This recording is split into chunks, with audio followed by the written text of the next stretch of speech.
রাসূল সাল্লাল্লাহু আলাইহি ওয়াসাল্লাম বলেছেন, গুদওয়াতুন ফি সাবিলিল্লাহ আও রাওহাতুন খায়রুম মিনাদ দুনিয়া ওয়া মা ফিহা।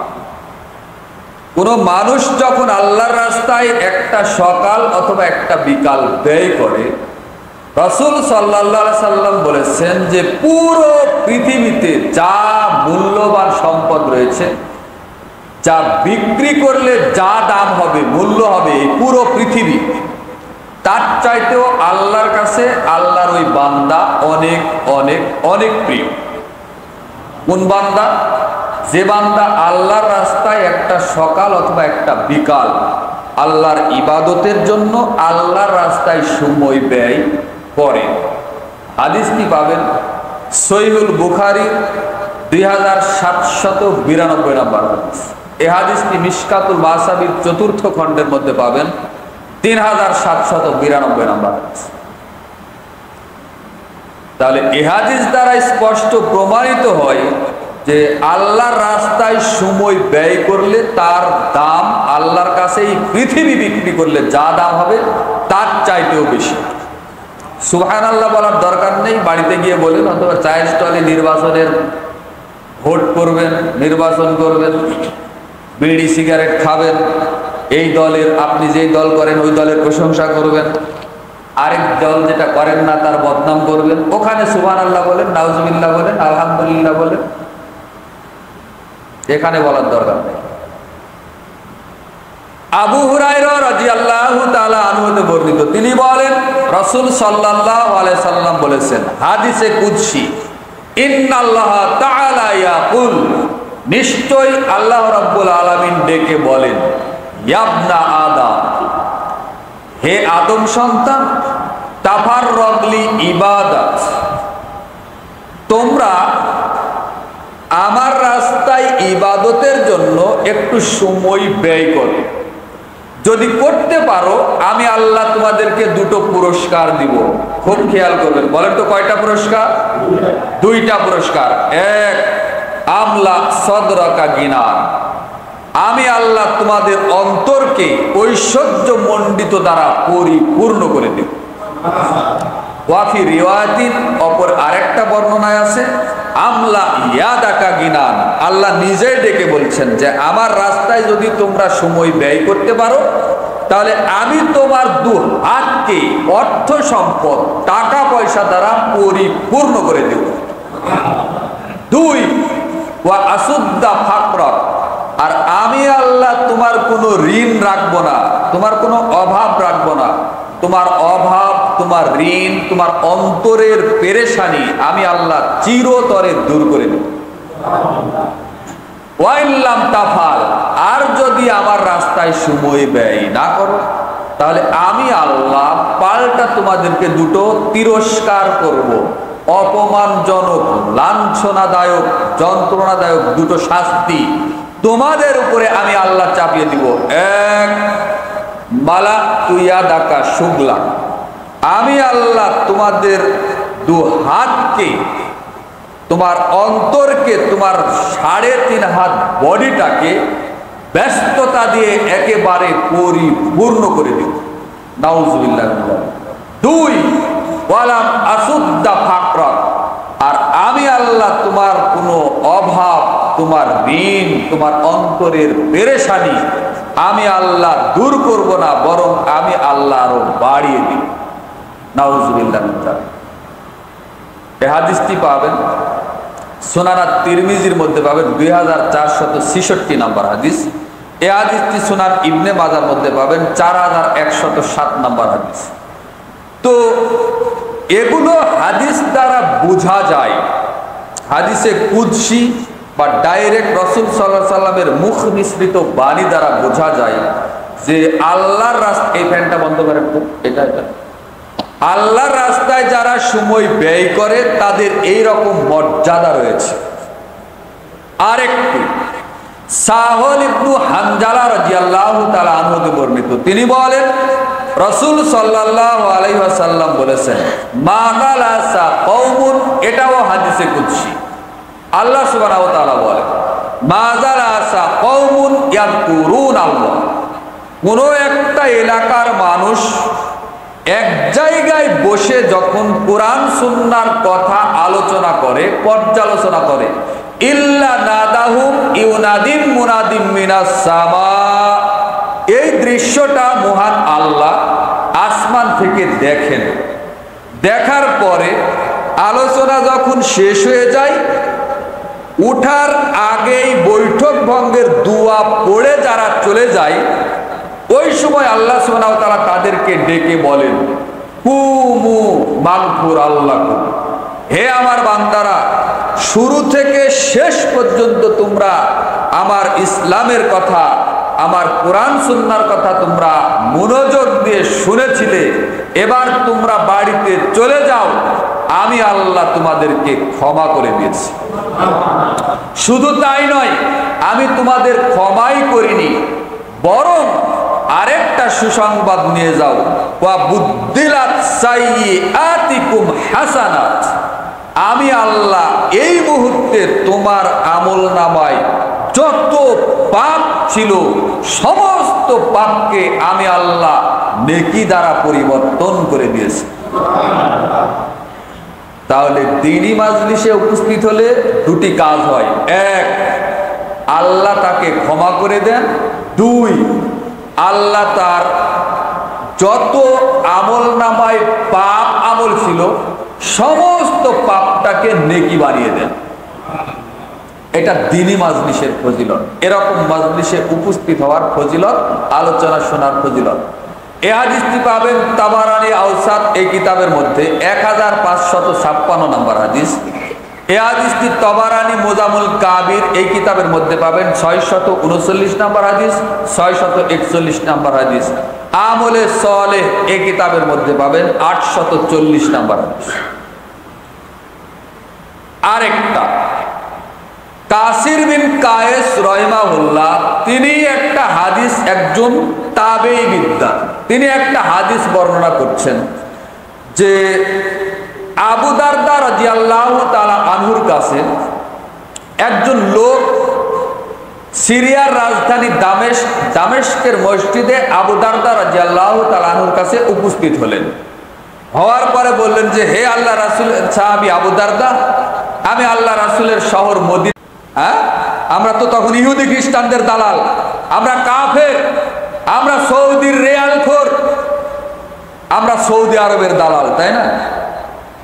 কত দলিল আপনি নেবেন, কত হাদিস আপনি নেবেন?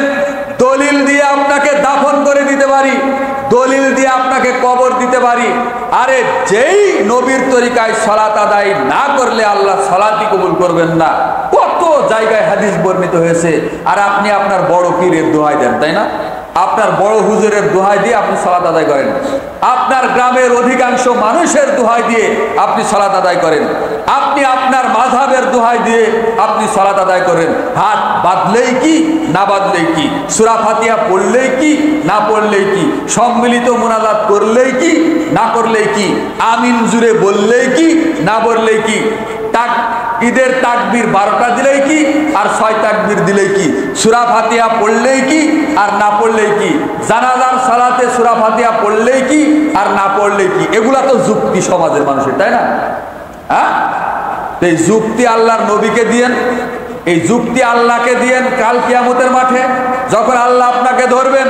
আর যারা মাযহাবের দোহাই দিয়ে সারা জীবন, বিশেষ করে আমাদের বাংলাদেশে হানাফি মাযহাবের সংখ্যার মানুষই তো বেশি, তাই না?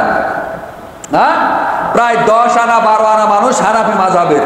অন্যান্য মাযহাবের কথা বাদই দিলাম, শুধু হানাফি মাযহাবের কথাই যদি বলি, ধরে নেন ইমাম আবু হানিফা রাহিমাহুল্লাহকে আল্লাহ কিয়ামতের মাঠে ধরে ফেললেন। ধরার পরে ইমাম আবু হানিফাকে বললেন যে, এই আমার বান্দা আবু হানিফা, তুমি কি দুনিয়াতে মাযহাব তৈরি করেছিলে? তুমি কি তোমার মাযহাবের অনুযায়ী সালাত, সিয়াম, হজ, যাকাত শিক্ষা দিয়েছিলে? তো ইমাম আবু হানিফা রাহিমাহুল্লাহ আল্লাহকে বলবেন, না না না না না আল্লাহ, আমি জিন্দেগিতেও এই কথা বলিনি, আমার নামে হানাফি ধর্ম তারা তৈরি করেছিল। ভারত, বাংলাদেশ, পাকিস্তানে আমার নামে আমার কিছু অনুসারীরা আমাকে ভালোবেসে আমার নামে হানাফি ধর্ম তৈরি করেছিল, আমি এইটা দুনিয়াতে করতে বলিনি আল্লাহ। তখন আপনার অবস্থা কি হবে? বলেন তখন আপনার অবস্থাটা কি হবে? ইমাম আবু হানিফা আপনার পক্ষে যাবে? নাউজুবিল্লাহ মিন যালিক। জি, আমি কথা কিছু বলে মধ্যে শেষ করব। কত মধ্যে কখন শেষ করব? শেষ করবো কয়টা? সম্মানিত দিনী ভাই, বলছিলাম যে যারা রাসূল সাল্লাল্লাহু আলাইহি সাল্লামের তরিকা অনুযায়ী সালাত আদায় করবে না, তাদের সালাত কবুল হবে না। আম্মা জান আয়েশা রাদিয়াল্লাহু তাআলা আনহা একটা হাদিস বর্ণনা করেছেন। রাসূল সাল্লাল্লাহু আলাইহি সাল্লাম বলেছেন, মান আমিলা আমালান লাইসা আলাইহি আমরুনা ফাহুয়া রাদ্দুন। কোন মানুষ যদি এমন ভাবে আমল করে যেই আমলের শিক্ষা, যেই আমলের পদ্ধতি আল্লাহ রাসূল সাল্লাল্লাহু আলাইহি সাল্লাম দেয়নি, তাহলে ওই আমলটা প্রত্যাখ্যাত। সহিহ মুসলিম 4385 নম্বর হাদিস। আম্মা জান আয়েশা রাদিয়াল্লাহু তাআলা আনহা আরেকটা হাদিস বর্ণনা করছেন। রাসূল সাল্লাল্লাহু আলাইহি সাল্লাম বলেছেন, মান আহদাসা ফি আমরিনা হাযা মা লাইসা মিনহু ফাহুয়া রাদ্দুন। কোন মানুষ যদি এমন আমল করে যেই আমলের শিক্ষা রাসূল সাল্লাল্লাহু আলাইহি সাল্লাম দেয়নি, ওই আমলটা প্রত্যাখ্যাত, ওইটা প্রত্যাহত, ওইটা বর্জনীয়, ওই আমল আল্লাহ কবুল করবেন না। যে হাদিসটি পাবেন মিশকাতুল মাসাবির 140 নম্বর হাদিস। এই হাদিসটি সহিহ বুখারীর মধ্যে পাবেন 2697 নম্বর হাদিস। এই হাদিস সহিহ মুসলিমের মধ্যে পাবেন 1718 নম্বর হাদিস। এই হাদিসটি সহিহ মুসলিমের আরেক জায়গায় পাবেন 4384 নম্বর হাদিস। এই হাদিসটি মুসনাদে আহমদের মধ্যে পাবেন 26092 নম্বর হাদিস। তাহলে আমল আপনি যেটাই করবেন, ওই আমলটা যদি একটা নেকির আমল হয়, তবুও কার তরিকায় করতে হবে? তার শিখানো পদ্ধতিতে করতে হবে। রাসূল সাল্লাল্লাহু আলাইহি সাল্লামের তরিকা অনুযায়ী তারই শিখানো পদ্ধতিতে করতে হবে। এর বিকল্প কোনো পথ নেই। একজন দ্বীনি ভাই উঠেন, আপনারা সবাই এই রকম দ্বীনি মাজলিসের আয়োজন এই মসজিদে হোক বা এই এলাকায় হোক, আপনারা চান কিনা? বলেন চান কিনা? আল্লাহর কাছে দু হাত তুলে দেখান, কারা কারা চান? লিল্লাহে তাকবীর, লিল্লাহে তাকবীর। আল্লাহ এরকম দিন, আর কেউ নামাবেন না দয়া করে। আল্লাহ এরকম দ্বীনি মাজলিস তুমি প্রত্যেক মাসেই, প্রতি সপ্তাহে এই এলাকার যুব সমাজকে করার তৌফিক দান করো।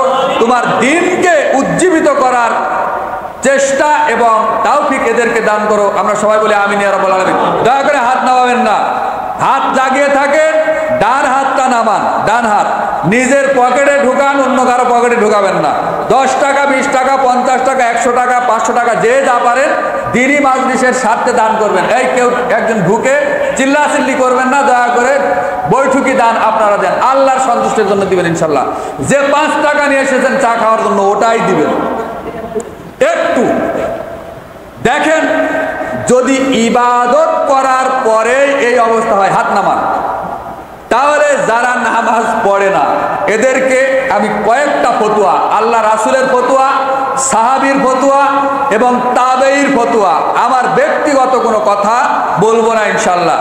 জাবের রাদিয়াল্লাহু তাআলা আনহু হতে বর্ণিত, তিনি বলেন রাসূল সাল্লাল্লাহু আলাইহি সাল্লাম বলেছেন, ইন্না বাইনার রাজুলি ওয়া শিরকি ওয়াল কুফরু তারকুস সালাত। রাসূল সাল্লাল্লাহু আলাইহি সাল্লাম বলেছেন, নিশ্চয়ই বান্দার মধ্যে শিরক, মুশরিক এবং কাফেরের মধ্যে পার্থক্য হলো সালাত পরিত্যাগ করা। কথা শুনলেন কি? বোঝা গেল কি? একজন বান্দার মধ্যে আর মুশরিকদের মধ্যে, কাফেরদের মধ্যে পার্থক্য হলো সালাত পরিত্যাগ করা।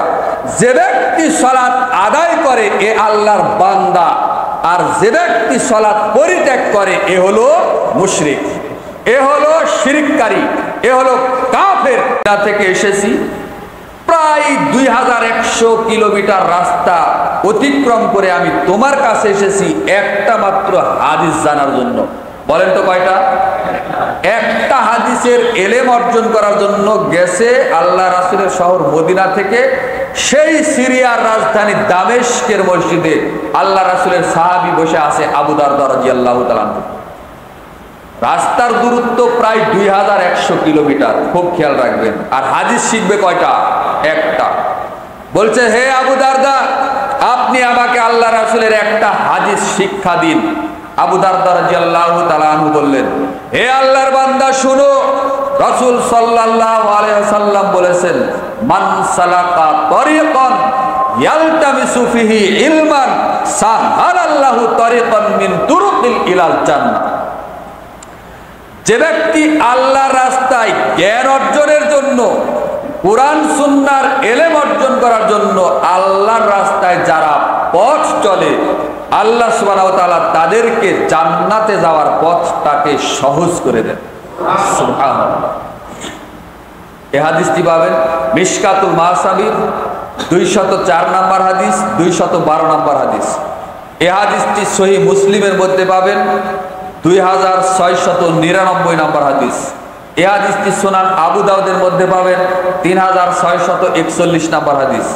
এই হাদিসটি সুনান তিরমিজির মধ্যে পাবেন 2681 নম্বর হাদিস।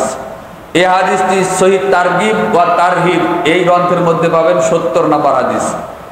তাহলে একটা হাদিসের জ্ঞান, একটা হাদিসের ইলম অর্জন করার জন্য একজন সাহাবীর কাছে যদি আরেকজন ব্যক্তি 2100 কিলোমিটার পথ অতিক্রম করে যেতে পারে, আজকে তো হাদিসের ভান্ডার, কোরআন সুন্নাহর ইলমের ভান্ডার তো বাড়ি বাড়ি দৌড়াচ্ছে, তবুও তো মানুষ জ্ঞান অর্জনের প্রয়োজন মনে করে না। করে না? আপনি কল্পনা করতে পারেন, আপনি হিসাব করতে পারেন, ভাবুন তো চোখ বন্ধ করে 1 মিনিট, যে একটা হাদিসের ইলম জ্ঞান অর্জন করার জন্য, একটা হাদিস শিখার জন্য 2100 কিলোমিটার রাস্তা পথ পাড়ি দিয়ে চলে গেছেন সৌদি আরবের মক্কা থেকে, যার দূরত্ব 400 কিলোমিটার, মদিনা, আর মদিনা থেকে সিরিয়ার রাজধানী দামেস্কের মসজিদে আল্লাহ রাসূলের একজন সাহাবী বসে আছেন, এরকম ভাবে দার্স দিচ্ছেন, সেখানে গেছেন পায়ে হেঁটে 2100 কিলোমিটার রাস্তা। আপনি কল্পনা করেন? সম্মানিত দিনী ভাই, আমি আমার আলোচনার মূল বিষয়ের দিকে যাচ্ছি, সালাত পরিত্যাগকারীর পরিণতি। বেনামাজি যারা, একটা কথা মনে রাখবেন, যারা বেনামাজি এরা মুসলমান নয়। যারা শুধুমাত্র জুমার দিন 2 রাকাত ফরজ পড়ে এরা মুসলমান নয়। যারা শুধুমাত্র রমজান মাসে নামাজ পড়ে পরে ছেড়ে দেয় আবার, এরা মুসলমান নয়। যারা 2 ঈদে 2-4 রাকাত সুন্নাতে মুআক্কাদার নামাজ পড়ে এরা মুসলমান নয়। যারা দৈনিক 5 ওয়াক্ত ফরজে আইনের মধ্যে 2 ওয়াক্ত 3 ওয়াক্ত 4 ওয়াক্ত পড়ে, 5 ওয়াক্ত পড়ে না, এরাও মুসলমান নয়। যারা সারা জীবন 5 ওয়াক্ত নামাজ পড়ে, সালাত আদায় করে, মসজিদেই পড়ে, জামাতেই পড়ে, অথচ আল্লাহর রাসূলের তরিকা অনুযায়ী পড়ে না, এরাও মুসলমান নয়। কথা বোঝা গেল? ভারী লাগলো? ভারী লাগুক, আপাতত এতটুকু জেনে রাখেন। সালাত পরিত্যাগকারী কারা? যারা টোটালেই সালাত পরিত্যাগ করেছে, যারা টোটালেই সালাত পরিত্যাগ করেছে, মসজিদেও আসে না, সালাতের ধার ধারে না, অথচ নাম আব্দুল্লাহ, আব্দুর রহমান, আব্দুর রহিম, আব্দুল কুদ্দুস, আছে না নাই? ওর ইমানও কিন্তু ঠিক আছে। ওর ইমান ঠিক নাই? ও বলে না যে আমি নামাজ না পড়লে কি হবে, আমার ইমান ঠিক আছে। আরে আব্দুল্লাহ তো 5 ওয়াক্ত নামাজ পড়ে, আব্দুর রহিম 5 ওয়াক্ত নামাজ পড়ে, ও আবার অন্যায় করে, আর আমি নামাজ পড়ি না, ওর থেকে আমিই ভালো, আমার ইমান ঠিক আছে। ও নামাজ পড়ে, অন্যায় করে, আমি এই নামাজও পড়ি না, অন্যায়ও করি না। এরকম মানুষ আছে না নাই সমাজে? আছে। ওর ছিদ্রান্বেষণ করা, ওর কাজই হলো শুধু নামাজি যারা তাদেরকে খোঁচা দেওয়া। এরকম আছে না? আছে। তো বেনামাজি যারা টোটালেই নামাজ পড়ে না, এদের দিকে আমি একটু পরে আসি। তার আগে আপনাকে বলি, যারা 5 ওয়াক্ত সালাত আদায় করে, মসজিদে আদায় করে তারা কেমন, কিন্তু রাসূল সাল্লাল্লাহু আলাইহি সাল্লামের তরিকা অনুযায়ী করে না। সালাতের যে খুশু খুজু আছে, সালাতের যে আরকান আহকাম আছে, এগুলি মেনে পড়ে না। তাদের সম্পর্কে একটু বলি। আল্লাহ রাব্বুল আলামিন বলেন, ফাওয়াইলুল লিল মুসাল্লিন আল্লাযীনা হুম আন সালাতিহিম সাহুন। ধ্বংস হবে ওই সমস্ত নামাজিরা যারা নামাজ পড়ার পরেও যারা তাদের নিজেদের নামাজ সম্পর্কে উদাসীন, এরা কি হবে? ধ্বংস হবে। তো নামাজ পড়ার পরে যদি ধ্বংস হয়, ধ্বংস বলতে কি বুঝলেন? ধ্বংস বলতে এটা আপনাকে বুঝতে হবে যে নামাজ পড়েও এই ধ্বংসের অর্থ হলো জাহান্নামে যাওয়া। নাউজুবিল্লাহ মিন যালিক। ফাওয়াইলুল লিল মুসাল্লিন আল্লাযীনা হুম আন সালাতিহিম সাহুন। যারা তাদের নিজেদের সালাত সম্পর্কে উদাসীন। সালাতে দাঁড়িয়েছে, নামাজ পড়ছে, অথচ এই সালাতে কি বলছে তার মনোযোগ সালাতের ভিতরে নাই।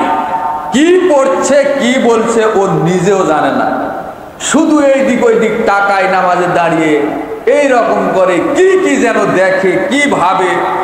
ইমাম সাহেবের 4 রাকাত নামাজ ধরেছে, কয় মিনিটে কয় রাকাত পড়ছে, 4 রাকাত নামাজ পড়তে কত মিনিট লাগলো। তো এই রকম চিন্তা চেতনা যেই নামাজের ভিতরে আল্লাহর সাথে কি কথোপকথন করছে কিছুই জানে না, ওই নামাজই ধ্বংস হবে। নাউজুবিল্লাহ মিন যালিক। সাহুনের ব্যাখ্যা মুফাসসিরগণ করেছেন 2টা। এক, সাহুন হলো যারা নিজেদের নামাজে কি পড়ে জানে না। 2, রাসূল সাল্লাল্লাহু আলাইহি সাল্লামের তরিকা অনুযায়ী পড়ে না। এই 2টা করেছেন মুহাদ্দিস উলামায়ে কেরামগণ সাহুনের ব্যাখ্যা।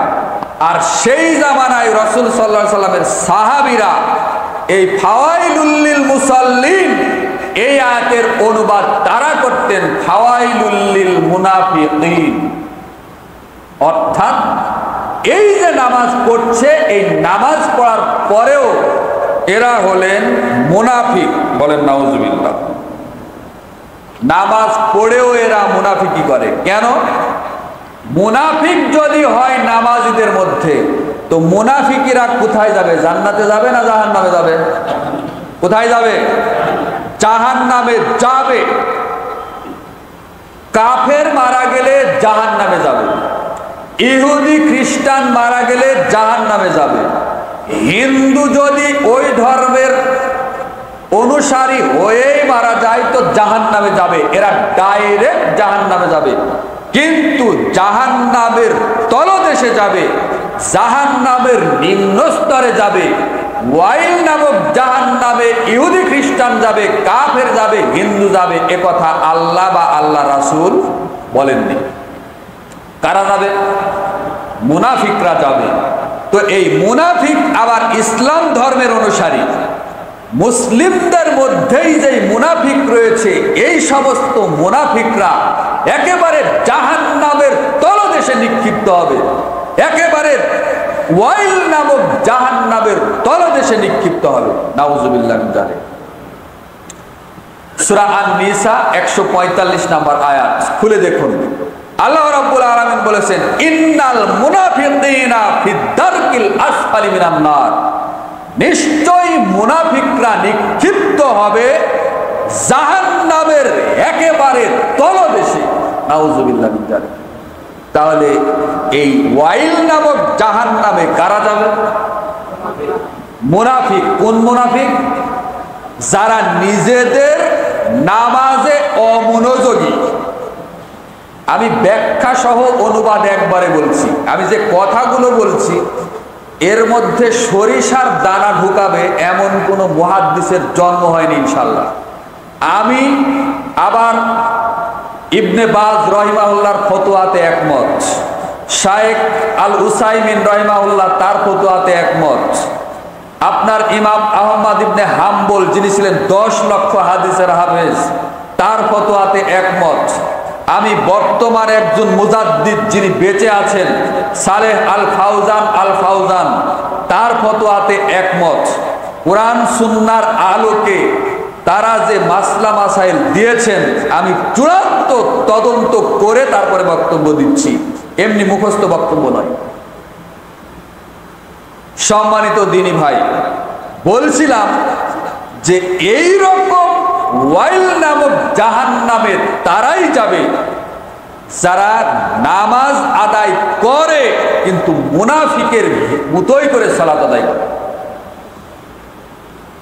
আপনারা জানেন না যে সূরা আন-নিসার ভিতরে আছে যে যখন মুনাফিকেরা সালাতে দাঁড়ায় কুমু উসালা, অলস্য ভরে সালাতে দণ্ডায়মান করে। তার মানে এখানে এই আয়াতের মধ্যে আল্লাহ একেবারে সালাতে যে মুনাফিকরা দাঁড়ায় উল্লেখই করেছেন সূরা আন-নিসার ভিতরে।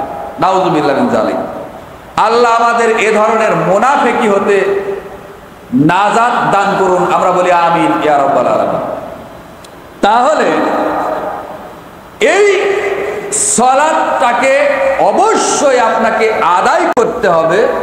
রাসূল সাল্লাল্লাহু আলাইহি সাল্লাম যেইভাবে সালাত শিক্ষা দিয়েছেন হুবহু একইভাবে যদি আপনি সালাত আদায় করতে পারেন তবেই আপনার সালাত আদায় হতে পারে, তবে আপনার সালাত আল্লাহ কবুল করতে পারেন, এছাড়া আল্লাহ সালাত আপনার কবুল করবেন না।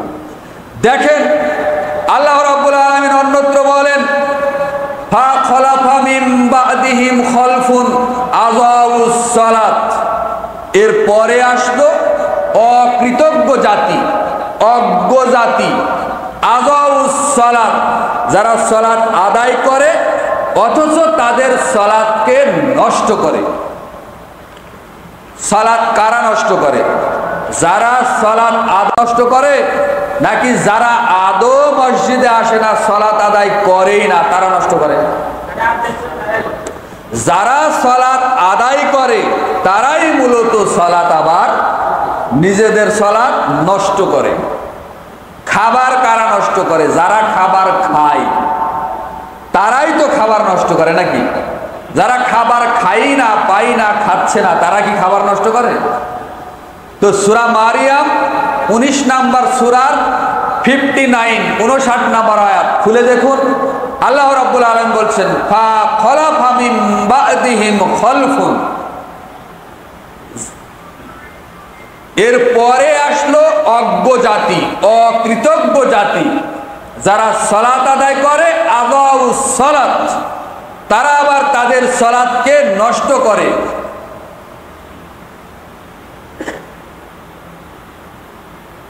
আবার কুপ্রবৃত্তির অনুসরণ করে, শুধু সালাতই নষ্ট করে না, কুপ্রবৃত্তির অনুসরণ করে।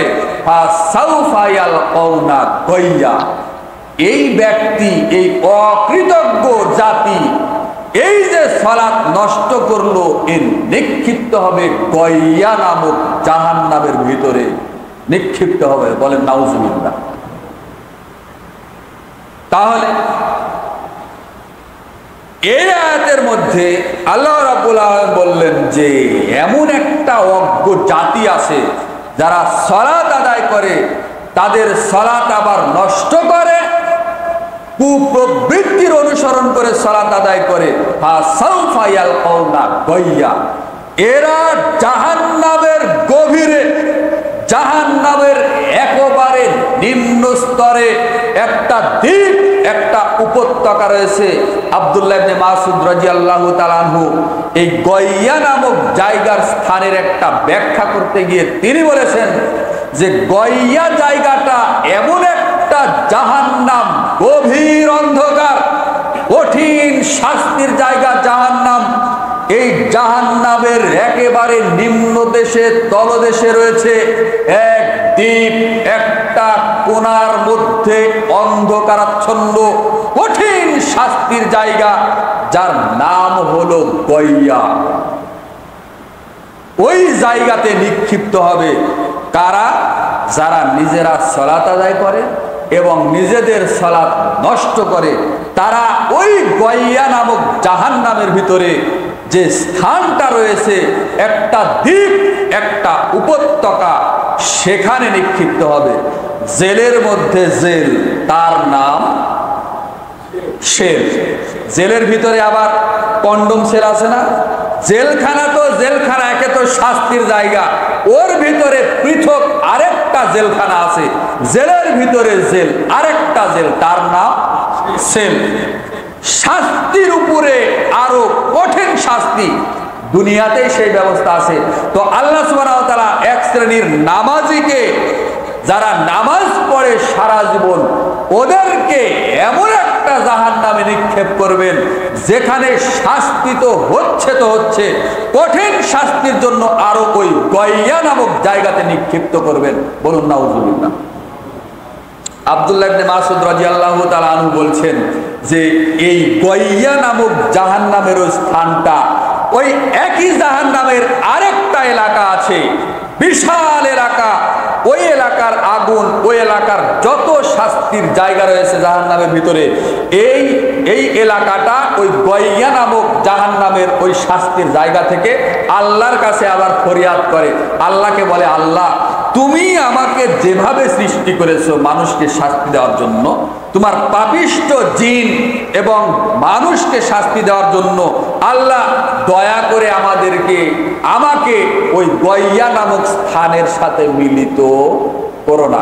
তার মানে জাহান্নামের এই এলাকা যদি ওই গয়া নামক ওই দ্বীপের সাথে মিলিত হয়, তাহলে এই এলাকার জাহান্নামের আর কোনো ক্ষমতাই থাকবে না, এ একেবারে জ্বলে পুড়ে ছারখার হয়ে যাবে। কথাটা বুঝাতে পারলাম না মনে হয়? যদি বুঝাতে না পারি তাহলে আমি অক্ষম। আপনার দুনিয়ার একটা উদাহরণ দিই। আপনার বাঁশের লতাপাতা আছে না, বাঁশের লতাপাতা, এই বাঁশের লতাপাতাকে যদি এই বাঁশের লতাপাতার আগুনকে যদি আপনি ইট ভাটার আগুনের সাথে তুলনা করেন, হবে? ইট ভাটার আগুনকে যদি আপনি আবার ওই রোলিং মিল, যেটাকে লোহার যেখানে তৈরি হয়, রড, রোলিং মিল দেখেছেন কেউ? হ্যাঁ, দেখেননি? একদিন যায়েন, দুনিয়ার আগুন দেখলে জাহান্নামের আগুনের একটু ভয় আপনার অন্তরে হবে। দেখেননি এই কারণে ভয় হয় না আপনার ভিতরে। দুনিয়ার আগুন যত কঠিন হোক, যত পাওয়ারফুল হোক, জাহান্নামের আগুনের পাওয়ার কত? হ্যাঁ, 70 গুণ বেশি, 69 গুণ বেশি। দুনিয়ার যত বড় আগুনের পাওয়ার, যত বেশি আগুনের পাওয়ার, গ্যাসের বলেন, ইট ভাটার বলেন, আর ওই রোলিং মিল বলেন, যত পাওয়ারই হোক দুনিয়ার আগুন, তার থেকে জাহান্নামের আগুনের পাওয়ার 69 গুণ বেশি। নাউজুবিল্লাহ মিন যালিক। আল্লাহুম্মা আযিরনি মিনান নার, আল্লাহুম্মা আযিরনি মিনান নার, আল্লাহুম্মা আযিরনি মিনান নার। বলছিলাম, তাহলে সালাত আদায়কারী ব্যক্তির এই পরিণতি যদি হয়, তাহলে যারা জীবনেও সালাত আদায় করে না তাদেরকে আপনারা গণেন? হ্যাঁ, তাদেরকে গণার কোনো টাইম আছে? ওদেরকে মুসলমান বলার কোনো সুযোগ আছে? সারা জীবন সালাত আদায় করার পরেও যদি এই রকম শাস্তির বিধান আল্লাহ রাখেন পরকালে, তাহলে যারা নিজেরা জীবনেও নামাজ পড়ে না, আহাল পরিবার কাউকে পড়তে বলে না, তাহলে এই সমস্ত ব্যক্তিদের অবস্থা কি হবে বলেন? তাদের অবস্থা কি হবে আমি আর একটু পরে বলছি।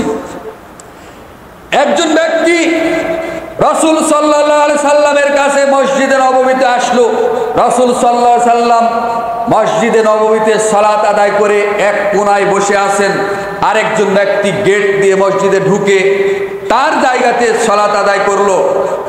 সুম্মা জাআ, অতঃপর রাসূল সাল্লাল্লাহু আলাইহি সাল্লামের কাছে লোকটা চলে গেল। ফাসাল্লামা আলাইহি, রাসূল সাল্লাল্লাহু আলাইহি সাল্লামকে সালাম দিল। রাসূল সাল্লাল্লাহু আলাইহি সাল্লাম বললেন, ওয়া আলাইকাস সালাম। সালামের জবাব দেওয়ার পরে রাসূল সাল্লাল্লাহু আলাইহি সাল্লাম বললেন, ইরজি, তুমি ফিরে যাও। ফাসাল্লি, তুমি সালাত আদায় করো। ফা ইন্নাকা লাম তুসাল্লি, কেননা তুমি সালাত আদায় করোনি। লোকটা আবার চলে গেল। নিজের জায়গাতে যাওয়ার পরে আবারও সালাত আদায় করলো। সুম্মা জাআ, আবারও রাসূল সাল্লাল্লাহু আলাইহি সাল্লামের কাছে গেল, ফাসাল্লামা আলাইহি, রাসূল সাল্লাল্লাহু আলাইহি সাল্লামকে সালাম দিল। রাসূল সাল্লাল্লাহু আলাইহি সাল্লাম বললেন ওয়া আলাইকাস সালাম। এরপরে রাসূল সাল্লাল্লাহু আলাইহি সাল্লাম আবারও বললেন ইরজি, তুমি তোমার নিজের জায়গায় ফিরে যাও, ফাসাল্লি, তুমি আবার সালাত আদায় করো, ফা ইন্নাকা লাম তুসাল্লি, কেননা তুমি নিশ্চয়ই সালাত আদায় করোইনি। লোকটা নগদ এভাবে তিনবার সালাত আদায় করলো, আল্লাহর রাসূলের সামনেই সালাত আদায় করলো। পৃথিবীর শ্রেষ্ঠ মসজিদের মধ্যে একটা মসজিদ, মসজিদে নববীতে সালাত আদায় করলো, তিনবার সালাত আদায় করলো। অথচ রাসূল সাল্লাল্লাহু আলাইহি সাল্লাম বললেন ফা ইন্নাকা লাম তুসাল্লি, তুমি সালাত আদায় করোইনি। তার মানে রাসূল সাল্লাল্লাহু আলাইহি সাল্লাম লোকটিকে এটাই বুঝালেন যে আমি যেই সালাত আদায় যেভাবে করি, যেই পদ্ধতিতে করি, সাহাবীদেরকে যেই পদ্ধতিতে সালাত আদায় শিক্ষা দিয়েছি, এই পদ্ধতি অনুযায়ী তুমি সালাত আদায় করনি, মানে তোমার এই সালাত আদায় হয়নি, আদৌ আল্লাহর কাছে এই সালাত কবুল হবে না। লোকটি চতুর্থবারের কারে বলল, হে আল্লাহ রাসূল, এর থেকে ভালো করে আমি আর সালাত আদায় করতে জানি না, আপনি আমাকে সালাত শিক্ষা দিন। রাসূল সাল্লাল্লাহু আলাইহি ওয়াসাল্লাম লোকটিকে তার ডানা ধরে তার পাশে দাঁড় করালেন এবং তাকবীরে তাহরিমা থেকে শুরু করে পূর্ণ সালাত শিক্ষা দিলেন। বলুন সুবহানাল্লাহ। যে হাদিসটি পাবেন সহিহুল বুখারীর 6251 এবং 52 নম্বর হাদিস। আল্লাহর রাসূলের সামনে একজন ব্যক্তি সালাত আদায় করলো তিনবার, আমার মনে হয় ওই ব্যক্তি ওই দিনে যেভাবে সালাত আদায় করেছে, যত সুন্দর করে সালাত আদায় করেছে, পৃথিবীতে অন্তত তার আগে কোনোদিন ওইভাবে সালাত আদায় করেনি। কেননা কার সামনে সালাত আদায় করেছে? আল্লাহ রাসূলের সামনে সালাত আদায় করেছে। তার মানে সর্বোচ্চ ভালো করে সালাত আদায়ের চেষ্টা করেছে। পদ্ধতি, রুকু, সিজদা, তাকবীরে তাহরিমা, এরপরে তাশাহুদের বৈঠক, শেষ বৈঠক করেছে। করার পরেও আল্লাহ রাসূল বললেন ফা ইন্নাকা লাম তুসাল্লি, তুমি সালাত আদায় করোইনি। এবার কি হবে? হুযায়ফা ইবনে ইয়ামান রাদিয়াল্লাহু তাআলা আনহু এক এলাকায়, তার ইয়ামান দেশে একজন ব্যক্তিকে সালাত আদায় করতে দেখলেন। দেখার পরে সালাত আদায়ের দৃশ্য দেখে হুযায়ফা ইবনে ইয়ামান রাদিয়াল্লাহু তাআলা আনহু বললেন, হে আল্লাহর বান্দা, তুমি কতদিন যাবত এভাবে সালাত আদায় করছো? ওই ব্যক্তি বলল যে, হে আল্লাহর বান্দা, প্রায় 40 বছর তো হবেই আমি এইভাবেই সালাত আদায় করি। হুযায়ফা ইবনে ইয়ামান রাদিয়াল্লাহু তাআলা আনহু বললেন, আল্লাহর কসম করে বলছি, যেই নবী মুহাম্মদ সাল্লাল্লাহু আলাইহি সাল্লামের পিছনে আমরা সালাত আদায় করেছি, যেই নবীকে আমরা সালাত আদায় করতে দেখেছি, তিনি আমাদেরকে যে সালাত শিক্ষা দিয়েছেন, আর তুমি যেভাবে সালাত আদায় করছো, 40 বছর নয়, তোমার মৃত্যু পর্যন্ত যদি তুমি এভাবে সালাত আদায় করো, মুহাম্মাদের দ্বীনের বাহিরে তুমি মৃত্যুবরণ করবে। এই সালাত আল্লাহর নবী শিক্ষা দেননি। এই সালাত আল্লাহ কবুল করবেন না। এটা আল্লাহ রাসূলের দেওয়া তরিকা নয়, এটা আল্লাহ রাসূলের দেওয়া শিক্ষা নয়। আল্লাহ রাসূল সাল্লাল্লাহু আলাইহি ওয়াসাল্লাম যেভাবে সালাত শিক্ষা দিয়েছেন, সেইভাবেই তোমাকে সালাত আদায় করতে হবে। তুমি যে সালাত আদায় 40 বছর ধরে করছো, আল্লাহর কসম করে বলছি, এই সালাত আমাদের নবীজি শিক্ষা দেননি। এই সালাত কবুল হবে না। সুনান আন-নাসাই 1213 নম্বর হাদিস, হাদিস সহিহ। তাহলে সেই জামানাতেও আল্লাহর নবীর তরিকা অনুযায়ী সালাত আদায় না করলে সালাত কবুল হবে না। আরে এটা আল্লাহর নবী নিজে বলেছেন, আল্লাহর নবীর সাহাবীরা বলেছেন। আর আজকের দিনে এসে প্রায় 1500 বছর পরে এসেও ওই একই কোরআন, ওই একই নবীর হাদিস যদি আমরা অনুবাদ করি, তখন আমরা ইহুদি খ্রিস্টানদের দালাল হয়ে যাই, তাই না?